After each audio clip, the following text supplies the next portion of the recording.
자, 오늘은 로마서 8장 1절에서 2절에 있는 말씀을 가지고 왜 예수를 믿어야 하는가라는 제목으로 우리가 잠시 은혜를 나누고, 여러분 모두가 다 예수를 다 잘 믿고 하나님의 축복을 받는 구원받은 성도들이 되기를 소망합니다.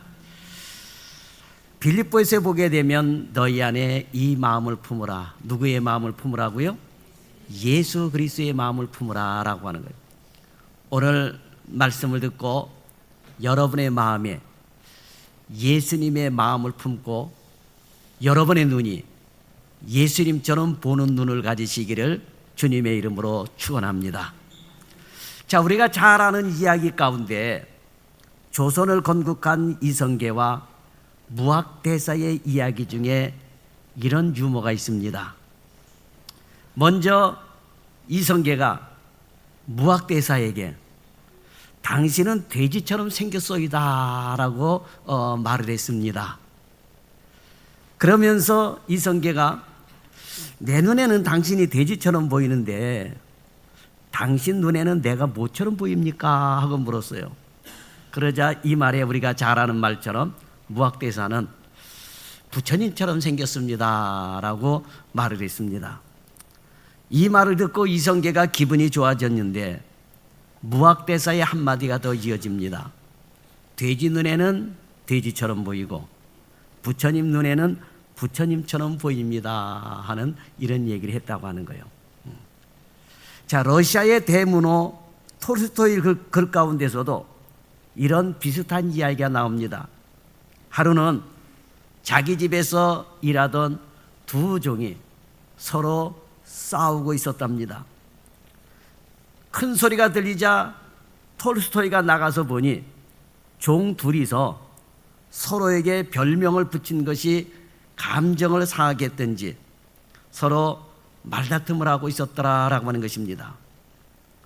좀 훌쭉하게 생긴 종이 뚱뚱하게 생긴 종에게 곰이라고 별명을 붙였습니다. 야, 곰 하고 부른 거예요. 그러자 그 뚱뚱하게 생긴 이 종이 훌쭉하게 생긴 종에게 그럼 너는 원숭이다, 원숭이. 그래서 둘이서 싸우는 거예요. 너는 원숭이, 너는 곰. 이렇게 별명을 붙여가면서 티격태격 싸우고 언쟁을 합니다. 이 모습을 본 톨스토이는 싸움을 말리기 위해 먼저 훌쭉하게 생긴 종에게 이렇게 말을 했답니다. 네가 저 사람을 곰이라 불렀지. 너는 저 사람이 곰이기 때문에 곰이라고 부르게 된 것이 아니라 내 마음속에 곰과 같은 마음이 있기 때문에 저 사람을 곰이라 부른 것이다. 그리고 그 곰이란 별명을 가진 뚱뚱한 종에게는 네가 저 사람을 원숭이라 불렀지. 그것은 내 마음에 원숭이 같은 마음이 있었기 때문에 저 사람이 내게는 원숭이처럼 보여진 것이다 라고 말을 했답니다. 자, 이러한 이야기들이 우리에게 주는 교훈이 있습니다. 바로 내 마음의 상태가 어떠냐라고 하는 거예요. 내 마음의 상태가. 우리 주님은 내 마음 안에 있는 것이 입으로 나온다 했습니다. 입으로 음식을 먹고 뒤로 나오는 것이 더러운 것이 아니라 내 마음에 있는 것이 입으로 나올 때 그것이 더러운 것이다 라고 말씀하고 있는 것입니다. 오늘 여러분의 마음의 상태가 어떠냐에 따라서 여러분의 보는 눈이 달라질 것이다 라고 하는 것입니다. 믿음의 마음을 가지게 되면 이 세상 모두가 하나님의 창조물로 보여지는 거예요. 예수님의 마음을 가지면 이 세상 모든 것이 다 사랑스럽게 보여지는 것입니다. 하나님의 사랑의 마음을 가지면 모든 것이 사랑스럽게 보여지는 것입니다. 그러나 미움과 원망의 마음을 가지면 그 모든 것이 미움과 원망의 눈으로 보여지게 되는 거예요. 시기와 질투의 마음을 가지게 되면 모든 사람들이 하는 일에 대해서 시기하게 되고 질투하게 된다라고 하는 것입니다. 그러므로 우리가 어떤 시각으로 사람을 보느냐에 따라서 다른 사람을 헐뜯을 수도 있고 격려할 수도 있는 것입니다. 중요한 것은 내가 예수를 믿으면서 어떤 마음을 가지고 사느냐라고 하는 거예요. 사랑의 마음을 가지고 사느냐, 미워하는 마음을 가지고 사느냐, 시기와 질투하는 마음을 가지고 사느냐, 어떤 마음을 가지고 사느냐가 중요하다라고 하는 것입니다. 자, 오늘 본문을 기록한 사도 바울에게는 늘 괴로운 것이 있었습니다. 자신은 하나님의 부름을 받고 사도가 되었는데도 늘 마음에 죄가 떠나지 않았습니다. 마음에 죄가 있었던 거예요. 이 죄가 떠나질 않았어요. 믿음의 사람이 되고 사도가 되면 성령이 충만하여 주님의 생각, 은혜 생각으로 입에서 거룩한 말이 나올 줄 알았는데 그게 아니더라라고 하는 거예요. 마음에 죄가 있고 생각이 있다 보니까 악을 행하게 되고 악한 말이 나오게 되더라라고 하는 거예요. 그래서 로마서 7장 18절에서 19절에 보면 내 속에 곧 내 육신에 선한 것이 거하지 아니하는 줄을 아노니 원함은 내게 있으나 선을 행하는 것은 없도다. 내가 원하는 바 선은 행하지 아니하고 도리어 원치 아니하는 바 악을 행하는도다 라면서 한탄을 했던 거예요. 그러니까 사도 바울도 원하는 바 선은 행하지 아니하고 악을 행하게 되더라라고 하는 것입니다. 이것 때문에 심한 갈등을 겪게 되었다라고 하는 것입니다. 이것 때문에 마음이 곤고했다라고 하는 거예요. 이것은 오늘 예수를 믿는 우리들도 마찬가지입니다. 예수를 잘 믿으면 마음에서 죄의 생각이 떠나가고 악한 생각이 떠나가고 은혜로운 생각, 은혜로운 말이 나올 줄 알았는데 그러지 못하더라라고 하는 거예요. 자, 여러분 어때요? 여러분들 집안에서 자녀들에게 또는 이웃에게 어때요? 운전하면서 좋은 말만 나옵니까? 그러지 못할 때가 많더라라고 하는 거예요. 그리고 후회할 때가 얼마나 많습니까?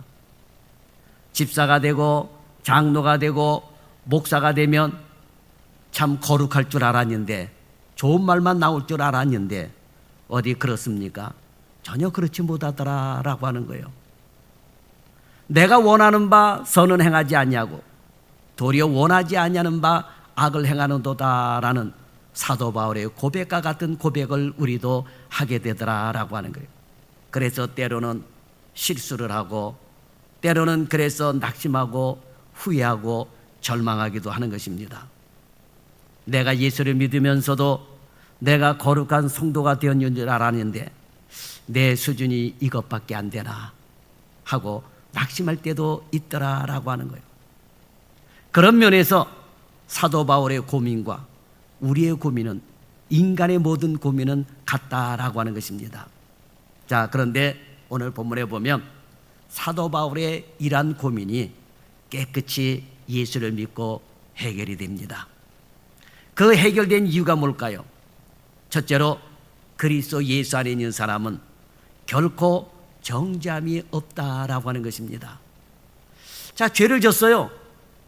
예수 믿는 사람이나 안 믿는 사람이나 똑같이 죄를 짓습니다. 그런데 예수 안에 있는 사람은 정죄를 받지 아니한다라고 하는 거예요. 이게 얼마나 여러분 감사합니까?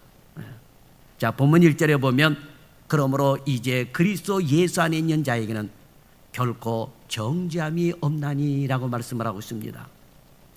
정죄함이 없다고 하는 것은 하나님께서 죄를 죄로 여기지 아니하신다라고 하는 것입니다. 자, 로마서 6장 23절에 보면 죄의 싹은 사망이요 하셨습니다. 분명하게 죄의 싹은 사망이라고 하는 겁니다. 죄를 지으면 죽는다라고 하는 거예요. 이것이 정죄입니다.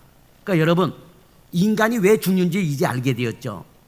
태초에 하나님께서 아담과 하와를 창조하셨는데 이 아담과 하와가 하나님처럼 되려고 범죄를 저지른 거예요.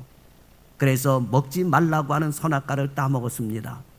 자, 여러분의 집안에서도 여러분의 엄마 아빠의 물건이 있어요. 그죠? 엄마 아빠의 물건에 손을 댈 것이 있지만은 손을 안 댈 것이 있습니다. 그렇죠? 분명한 그 선이 있어야 돼요. 여러분의 자녀라고 그래가지고 엄마 아빠의 물건을 마음대로 뒤져가서 씁니까? 안 되죠, 여러분. 엄마 아빠 거는 건들지 마라, 만지지 마라, 이렇게 교훈할 때가 있습니다. 그 선을 넘으면 어떻게 해요? 혼내는 거죠. 마찬가지예요. 하나님께서 동산 중앙에 있는 그 생명나무하고 죄를 알게 하는, 선악을 알게 하는 그 나무의 실과를 만들어 놓으신 거예요. 그리고 너는 선악을 알게 하는 열매는 따먹지 마라, 손대지 마라, 먹으면 반드시 죽는다 그랬어요. 어떤 사람은 그래요. 선악과를 안 만들어 놓으셨으면 안 따먹을 것 아니냐, 이렇게 얘기하는 분들이 있습니다. 그런데 가장 어리석은 말이에요. 어리석은 말입니다. 여러분, 하나님께서 먹지 말라고 하는 그 선악과는 이건 네 것이 아니라고 하는 거예요. 창조주 하나님과 피조물인 인간이 구별되는 거예요. 그 손대지 말아야 될 것은 손을 대지 말아야 되는 거예요, 여러분. 그걸 알아야 돼요. 자, 여러분의 자녀들이 집안에서 키우면서 엄마 아빠의 주머니에서 돈 마음대로 갖다 꺼내다 쓰면 좋아요, 안 좋아요? 야단해요, 안 해요? 야단하겠죠, 여러분. 왜? 엄마 아빠의 지갑은 건들지 마라. 엄마 아빠가 다 사줄 수 있는데, 엄마 아빠가 해달라는 거 다 해줄 수 있는데, 그러나 엄마 아빠의 지갑에서 돈을 꺼내가는 거는, 훔치는 거는 죄다, 건들지 마라 라고 교훈할 거예요. 마찬가지예요. 하나님은 창조주 하나님이고 우리는 피조물이에요. 그러니까 하나님이 이걸 구별하시려고 따먹지 말아라.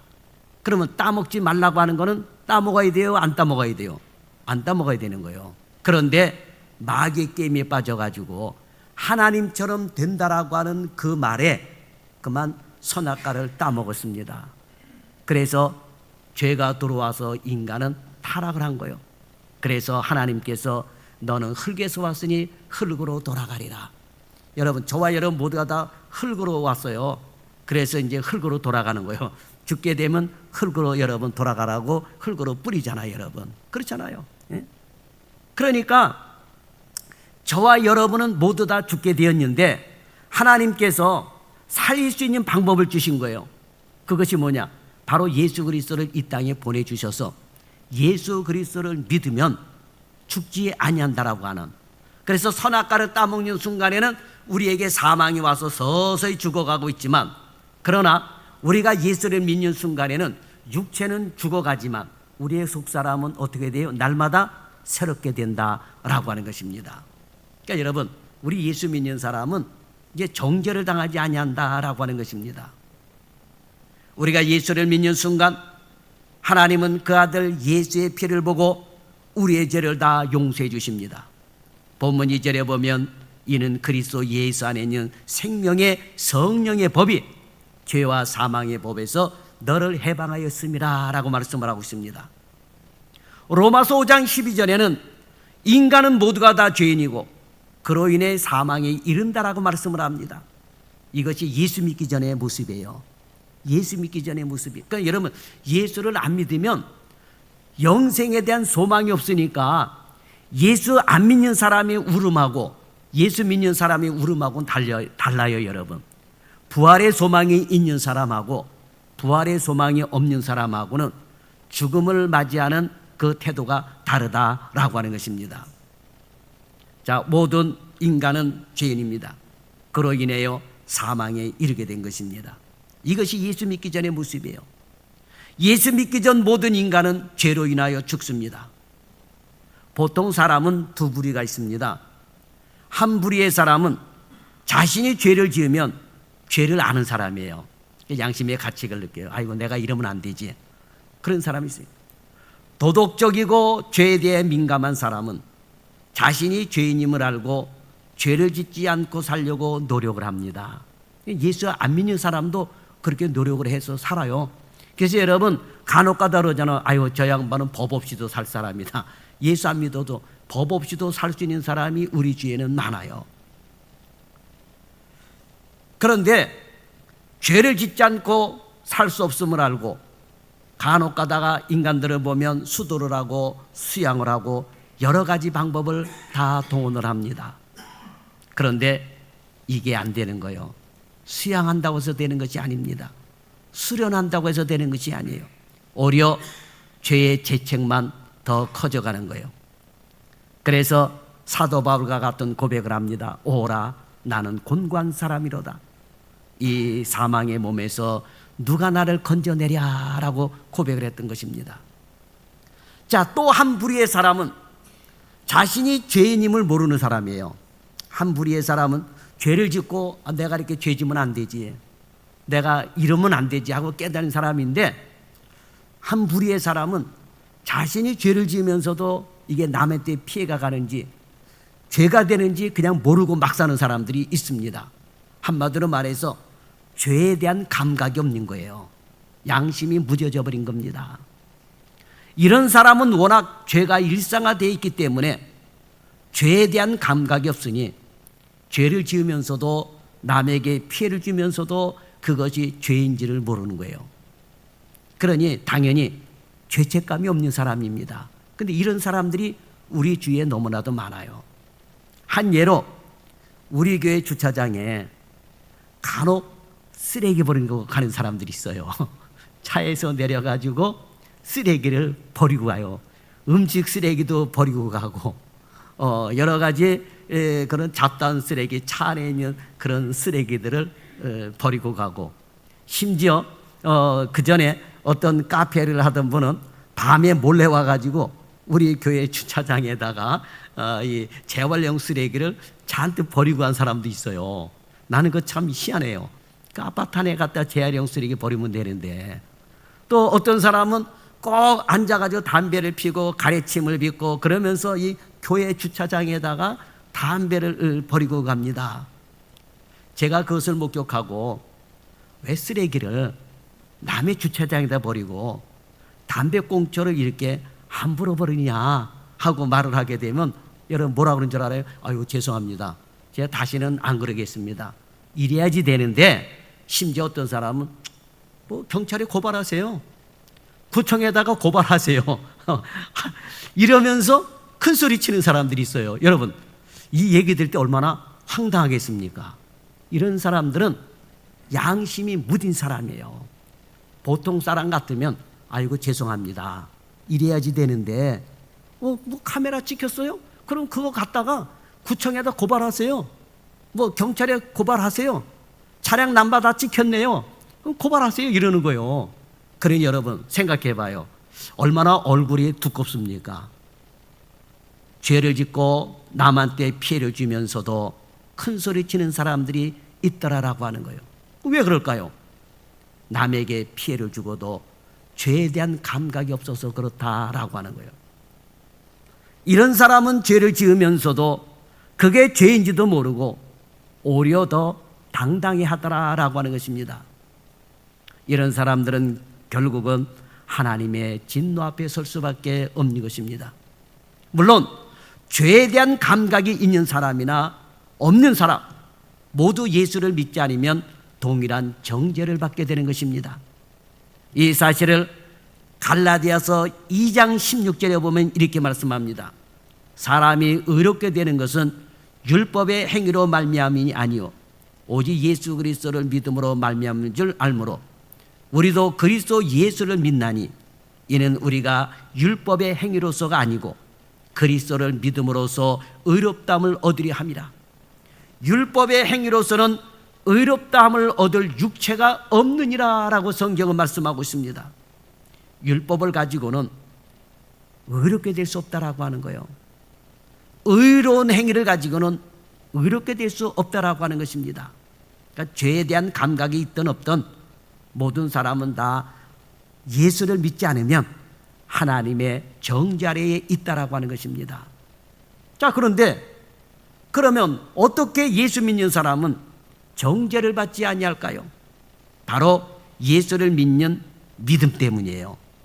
하나님은 예수를 믿는 그 사람의 믿음을 보시고 그 사람을 정죄하지 아니하신다라고 하는 것입니다. 멸망당하는 죄의 책임을 묻지 아니하신다라고 하는 거예요. 자, 여러분, 애굽의 역사를 보고 이스라엘의 역사 가운데 보게 되면 이스라엘 민족이 애굽에서 종살이하던 때가 있었습니다. 그런데 출애굽을 해요. 근데 출애굽을 하게 되는데 바로의 마음이 너무나도 강박하니까 하나님께서 애굽의 모든 사람을 비롯하여 짐승들의 장자를 치십니다. 그리고 생명을 앗아가요. 자, 그런데 방법이 있습니다. 이 죽음을 피할 수 있는 방법이 있었는데 그 방법이 뭐냐 하게 되면 바로 문설주에 짐승의 피를 바르는 거예요. 양의 피를 바르는 것입니다. 그러면 똑같은 죽을 죄인인데도 불구하고 문설주에 양의 피를 바른 것을 보고는 어떻게 해요? 죽음의 사자가 넘어갑니다. 그래서 유월절이라고 그런 거예요. 유월절. 죽음의 사자가 넘어갑니다. 야, 여러분, 그거 신기하지 않습니까? 그래서 애굽에 있는 모든 장자는 다 죽습니다.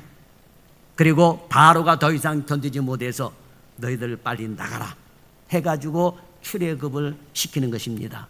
그런데 이스라엘 민족이라 하더라도 하나님의 이 명령을 거역하고 집안에 문설주를 바르지 않았으면 어떻게 됩니까? 죽을 수밖에 없다라고 하는 거예요. 그러나 이방인이나 할지라도 이스라엘에 속하여 있는 사람은 문설주에 피를 바르게 되면 죽음의 사자가 넘어갔다라고 하는 거예요. 마찬가지요. 이 세상에 예수님께서 오셔서 이 십자가에 달려 돌아가셨어요. 여러분, 예수님이 십자가에 달려 돌아가시고 교회의 십자가를 걸어놓은 이유가 바로 여기에 있는 거예요. 예수님이 이 십자가에 달려 돌아가시고 피를 흘린 거예요. 이거를 여러분이 인정하고 예수를 믿으면 하나님이 정죄하지 아니하신다라고 하는 거예요. 정죄하지 아니하는 거예요, 여러분. 여러분, 우리가 대인관계 속에서도 사람이 나를 안 믿으면 얼마나 기분이 나쁩니까? 그렇잖아요. 예? 나를 믿어주면 또 얼마나 여러분 감사합니까? 마찬가지 하나님께서 구원의 방법을 제시해 주셨는데 이 방법을 믿지를 않으면 하나님께서는 가차없는 심판을 행하신다라고 하는 거예요. 그러니 여러분, 예수 믿는 것이 왜 축복인 줄 이제 아셨겠습니까? 우리가 설령 죄를 짓는다 하더라도 하나님이 정죄하지 아니하신다라고 하는 것입니다. 우리 예수 믿는 사람은 비록 죄를 지은 죄인이지만 예수 그리스도의 보혈의 능력을 믿는 믿음을 보시고 하나님께서는 우리를 죄인으로 여기지 아니하신다라고 하는 거예요. 의인으로 여기시는 거예요.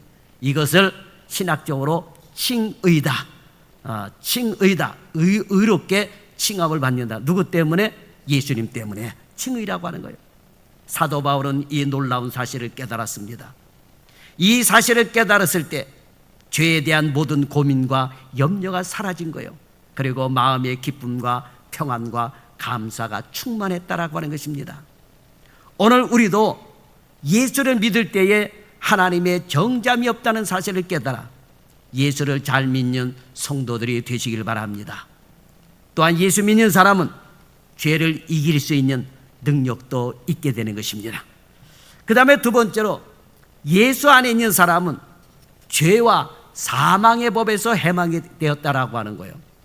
자, 본문 2절에 보면 이는 그리스도 예수 안에 있는 생명의 성령의 법이 죄와 사망의 법에서 너를 해방하였음이라 그랬어요. 해방이라는 말은 그 영향에서 완전히 벗어났다라고 하는 거예요.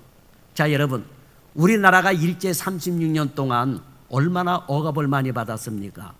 얼마나 많은 착취를 당했습니까? 그러니까 일제 36년 동안 일본인들에게서 벗어나려고 우리는 흔히 얘기하는 대로 별짓을 다 했어요.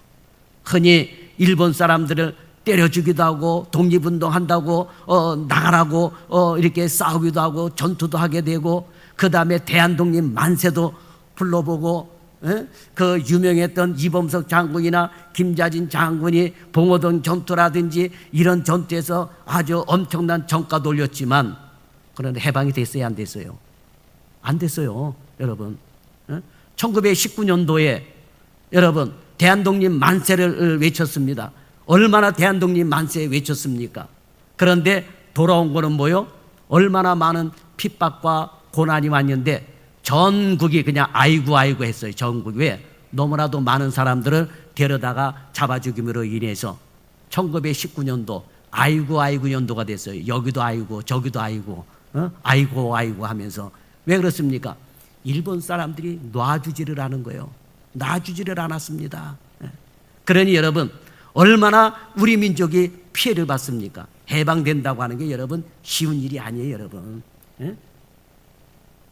해방되게 된 게 여러분 어쨌든 2차 세계대전에 일본군이 패망함으로 원자폭탄이라고 하는 어마어마한 폭탄을 히로시마 나가사키에 그냥 떨어져서 폭파됨으로 인해서 야, 이게 몇 방만 떨어지면 일본이 사라지게 생겼다 그러니까는 그냥 항복하고 말았잖아요. 그래서 여러분 우리도 해방이 되었다라고 하는 것입니다. 해방된다고 하는 게 여러분 쉽지가 않아요. 죄와 사망의 법에서도 여러분 인간이 회복, 이거 쉽지가 않습니다. 여러분 쉽지가. 왜? 마귀가 놓아주지를 않아요. 사탄이 놓아주질 않습니다. 물귀신 작전을 벌이는 게 사단이요, 너도 지옥 갔고 나도 지옥 가자라고 하는 게 여러분 마귀가 하는 짓이다라고 하는 것입니다. 그런데 예수를 믿으면 이렇게 죄와 사망에서 해방이 된다라고 하는 것입니다. 죄와 사망이 더 이상 우리에게 영향을 미치지 못한다라고 하는 거예요. 이게 해방이요. 여러분 일본 사람들에게서 해방이 되었을 때 저와 여러분은 지금 살면서 어디 일본 사람들에게 영향을 받고 삽니까? 영향을 안 받잖아요, 우리는요. 그러나 일제 36년 시대에는 일본인들에 대해서 많은 영향을 받고 살았다라고 하는 거예요. 얼마나 서러움을 겪었는지 몰라요. 얼마나 많은 사람들이 억울하게 죽음을 당했는지 모릅니다. 마찬가지예요, 여러분. 사탄의 영향력 아래에 있으면 이렇게 죄와 사망에서 죽었다 깨어나도 벗어날 수가 없어요. 왜? 한번 물면 안 놔주는 거예요. 그런데 더 강한 분이 와가지고 요거를 쳐내야 여러분 두 손 다 들게 되는 것입니다. 바로 사탄을 꺾을 수 있는 방법은 예수 그리스도밖에 없다라고 하는 것입니다. 여러분 사람에게 제일 고민되는 것은 죽는다고 하는 거예요. 목사인 저도 마찬가지예요. 저도 제일 큰 고민이 나도 죽을 날이 가까웠다. 왜? 아니 초등학교 동창들이 여기서도 죽었다 그러고 저기서도 죽었다 그러고 세상에 죽었다는 소리가 많이 들리는 거예요. 그러니 이거 나도 언제 어떻게 죽을지 모르겠는데 죽음에 대한 고민이 있어요. 죽음에 대한. 여러분 죽음에 대한 고민 없습니까? 죽음에 대한 고민이 다 있어요. 사람은 다 있습니다. 그리고 사람은 본능적으로 죽음을 싫어합니다.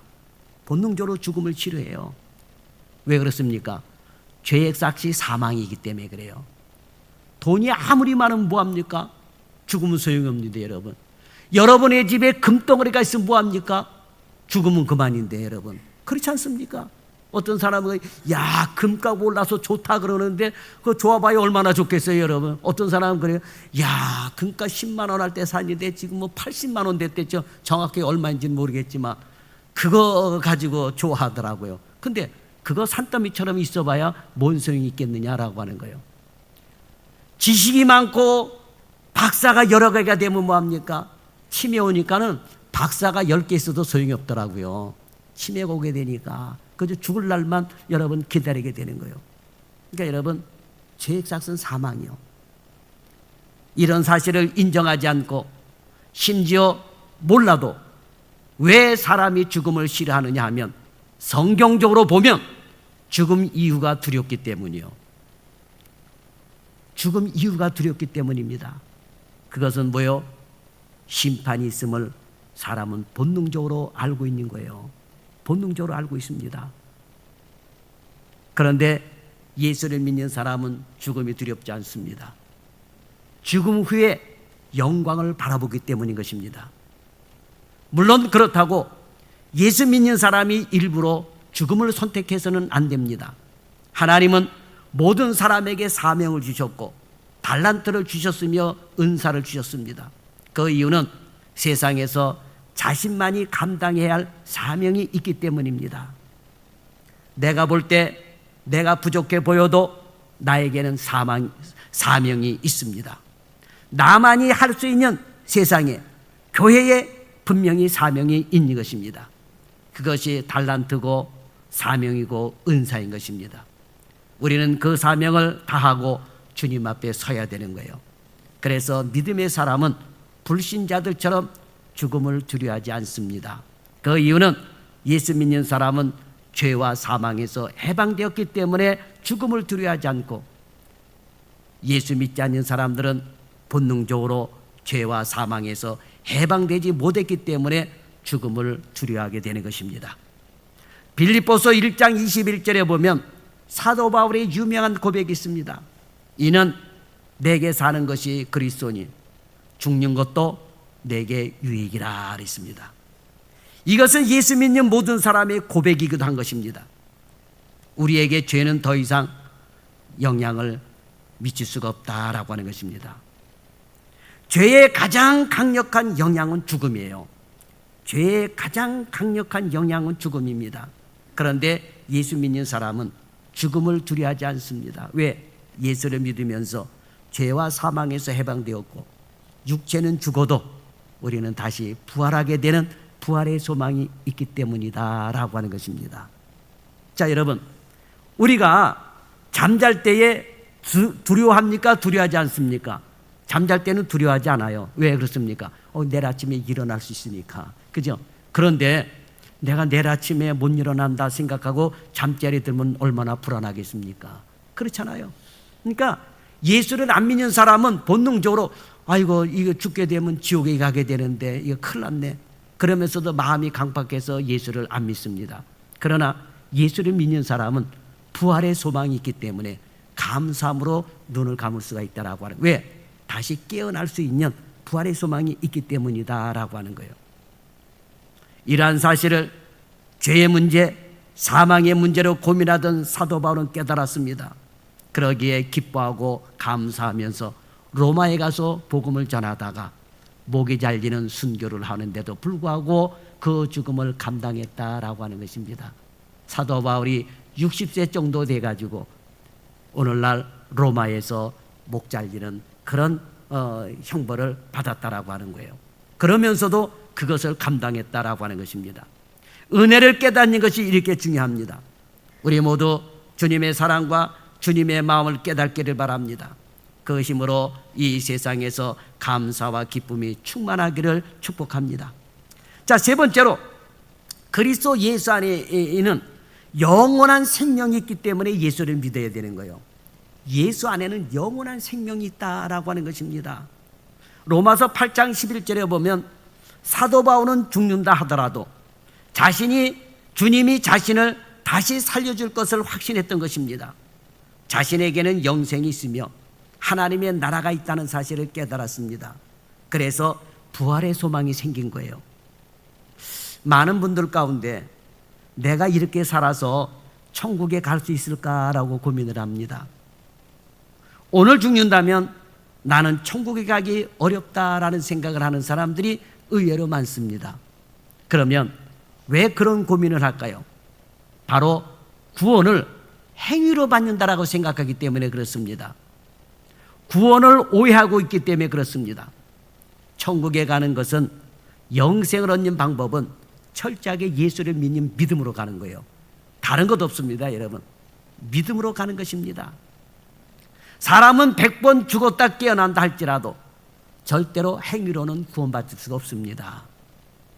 예수의 죽으심과 부활을 믿는 믿음이 없으면 죄가 그대로 있기 때문이에요. 로마서 3장 23절에 보면 모든 사람이 죄를 범하였으며 하나님의 영광에 이르지 못하더니라고 말씀을 합니다. 인간은 누구 한 사람도 예외 없이 죽을 죄를 지은 죄인이라고 하는 거예요. 자, 여러분, 유전병이라고 하는 것이 있습니다. 유전병. 예를 들면 혈우병 같은 거, 상처가 나게 되면 피가 멈추지 않는 혈우증 같은 거라든지, 또는 우리가 흔히 얘기하는 질병 가운데 난쟁이 되는 질병이 있죠. 그죠? 요런 질병이라든지, 요런 게 대대로 여러분 유전돼서 내려와요. 이거 치료할 수 있어요, 없어요? 치료할 수 없어요. 수술로도 치료가 안 되고 약으로도 치료가 안 됩니다. 그렇죠? 대대로 여러분 사람들 가운데는 내려오면서 죽을 수밖에 없는 유전병을 안고 태어나가지고, 이것 때문에 태어나가지고 병원에서 아예 사는 사람들이 있어요. 치료도 안 되는데도 불구하고. 그죠? 하물며 죄라고 하는 것도 마찬가지요. 죄가 이 부모 때부터 계속 유전돼서 내려오는 거예요. 그 올라가게 되면 누구부터 내려오게 된 거예요? 아담과 하와 때부터 죄의 유전병은 이거는 치료를 할 수가 없어요. 오직 치료의 방법, 신약은 예수 그리스도의 보혈빛밖에 없다라고 하는 거예요. 이걸 믿는 것밖에 없다라고 하는 것입니다. 그래서 여러분 예수를 믿어야 되는 거예요. 수양하려고 예수 믿는 것이 아닙니다, 여러분. 그러니까 100번 죽었다 깨어나도 여러분 예수 믿는 것 외에는 죄의 문제, 죽음의 문제를 해결할 수 있는 방법이 없다라고 하는 것입니다. 어떤 사람은 그래요. 구약 시대에는 율법이 있어서 율법을 행함으로 구원받았다는데 여러분 그렇지 않습니다. 구약 시대에도 짐승의 피를 제사 드리면서 제사를 통하여 자신의 죄가 사해진다는 믿음으로 구원을 받았던 거예요. 그래서 여러분 율법이 있었지만은 그러나 율법을 지킴으로 구원받는 것이 아니라 여러분 가난한 사람도 여러분 비둘기를 잡아다가 이 제단에 비둘기의 피를 뿌리고 제사장이 제사를 지내줘야 여러분 속죄함을 받게 된 거예요. 그런데 요거는 일회성이에요. 일회성입니다. 그래서 예수님께서 이 세상에 오셔서 단번에 이런 모든 문제를 해결해 주심으로 피를 쏟아주신 거예요. 그러니 예수의 피를 믿는 자가 여러분 구원을 얻게 된다라고 하는 것입니다. 행위로 구원을 얻는 것이 아니다라고 하는 거예요. 우리가 영생을 받고 구원을 받는 것은 우리의 행위와 상관이 없습니다. 오직 믿음입니다. 로마서 4장 3절에 보세요. 성경이 무엇을 말하느냐? 아브라함이 하나님을 믿음에 그것이 그에게 의로 여긴 바 되었느니라 그랬습니다. 에베소서 2장 8절에서 9절에도 보세요. 너희는 그 은혜에 의하여 믿음으로 말미암아 구원을 받았으니 이것은 너희에게서 난 것이 아니요 하나님의 선물이라. 행위에서 난 것이 아니니 이는 누구든지 자랑하지 못하게 하려 함이라 그랬습니다. 오직 구원은 예수를 믿는 믿음으로만 가능하고 영생을 받게 되는 것입니다. 요한복음 6장 47절에 보세요. 믿는 자는 영생을 가졌나니 그랬습니다. 우리는 이미 예수님을 믿고 있습니다. 그러니 영생을 가진 자들이요. 이 믿음이 여러분에게 있기를 바랍니다. 그래서 여러분 세월이 가고 날짜가 가고 얼굴에 주름살이 늘어나게 되고 지금은 저를 보는 초등학교 동창들이 가끔가다 길 가다 만나면 그러더라고요. 어이구 왜 이렇게 많이 늙었냐고 그런 사람이 있어요. 기분 되게 나쁘더라고요. 그죠? 여러분도 그러죠? 근데 뭐 늙은 걸 어떻게 해요, 여러분? 내가 거울을 보더라도 내 머리가 언제 이렇게 검은 머리가 팥뿌리가 됐나? 여러분 생각해 봐요. 여러분 아무리 좋은 화장품, 아무리 좋은 보약을 먹어도 죽는 길 막아요? 못 막아요? 못 막습니다, 여러분. 못 막아요. 예. 그래서 여러분 예수를 믿어야 되는 것입니다. 이 믿음이 있기를 바랍니다. 어떤 분은 그래요. 우리가 이렇게 행위와 상관없이 믿음으로 구원을 받았으니 그럼 이제 막 살아도 되는 거네요. 그런 분이 있어요. 그런 양반들은 참 희한한 양반들이요. 예? 예수를 믿었다고 구원받았다고 막 살아도 됩니까? 어떤 분은 길 가다가 남의 아파트 지나가다가 그 2년 목마르다고 그 우유 꺼내가지고 퍽 따먹고 나는 구원받았으니 괜찮다고 이거 도둑질해도 됩니까? 그런데 여러분 하나님의 은혜를 아는 사람은 막 살지를 않아요.